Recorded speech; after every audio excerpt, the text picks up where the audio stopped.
केळीच्या पानावर नेत्यांची पंगत, सोन्याच्या ताटाची नको रे संगत।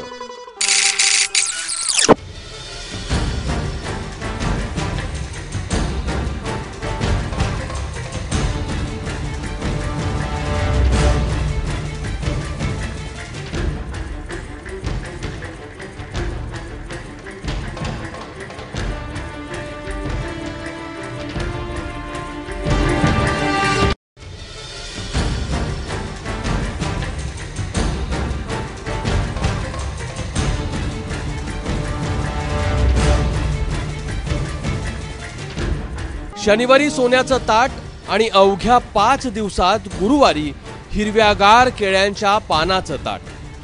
काँग्रेस नेत्यांमध्ये इतका आमूलाग्र बदल आणि तोही इतक्या कमी वेळेत होईल याची अपेक्षाच नव्हती। पण मंडळी, हा माझा इफेक्ट आहे, एबीपी माझा इफेक्ट। शनिवारी झेडपीच्या प्रचारासाठी काँग्रेसचे प्रदेशाध्यक्ष अशोक चव्हाण आणि माजी केंद्रीय गृहमंत्री सुशील कुमार शिंदे हे उस्मानाबादच्या येणेगूरमध्ये पोहोचले।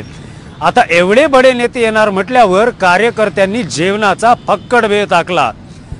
सोन्याचा मुलामा दिलेली ताट जेवण्यासाठी सज्ज करण्यात आली आणि इथेच माशी शिंकली। ज्या देशामध्ये 60% लोक गरीब आहे, ज्या देशामध्ये लोकांना जेवायला मिळत नाही 2 टाइमचं, तिथं जर नेत्यांना सोन्याच्या ताटामध्ये जेवू घातलं जात असेल तर ह्या राजकीय पक्षांकडे एवढा पैसा आला कुठून? आणि जर ते ताट सोन्याचे असतील तर ते ताट त्वरित जप्त करून हा पैसा कुठून आला याची पोलिसांनी चौकशी करावी, या निमित्ताने मागणी करू। नेते हे सध्या सोन्याच्या ताटातच जेवत आहेत। ज्यांनी सत्ता उपभोगली ते हेच करत आहे।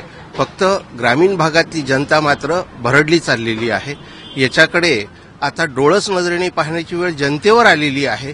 जनतेने कोणाला निवडून द्यायचं हे जनताच ठरवेल। आता पुढचा दौरा होता नांदेडचा आणि तिथंही अशीच सरबराई होते की काय अशी शंका होती, पण तिथं सगळंच वेगळं होतं। शनिवारी सोन्याच्या वाट्या, गुरुवारी प्लास्टिकचे द्रोण, शनिवारी सोन्याचे चमचे, गुरुवारी प्लास्टिकचे।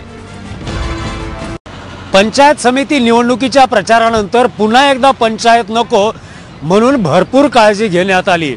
चव्हाण आणि शिंदे यांच्या जेवणाचा बेत होता सरसमच्या अतुल वानखेडे यांच्या घरी। यजमानांनी पाहुण्याची नाचक्की होऊ नये म्हणून पुरेपूर काळजी घेतली। माझानं दिलेल्या सल्ल्याला आणि ताटातल्या खमंग व्यंजनाला स्मरून साऱ्या नेत्यांनी समाधानानं भोजन केलं आणि नेत्यांची स्वारी अलगदपणे हेलिकॉप्टरनं रवाना झाली। शनिवारचं भोजन खरपूस टीकेच्या फोडणीमुळे जरा जड झालं होतं, पण कालच्या भोजनानं त्यांना कसं हलकं हलकं वाटत होतं। यालाच म्हणतात साधी राहणी, उच्च विचार।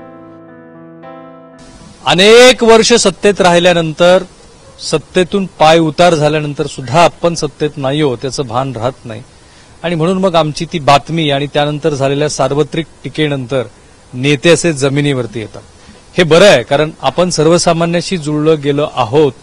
हे जर जसं राहुल गांधीला अपेक्षित आहे तसं सर्वसामान्यांना वाटलं तर लोकांनाही काँग्रेस जवळची वाटेल आणि आम्हालाही पुन्हा अशा बातम्या करायची संधी मिळणार नाही हो।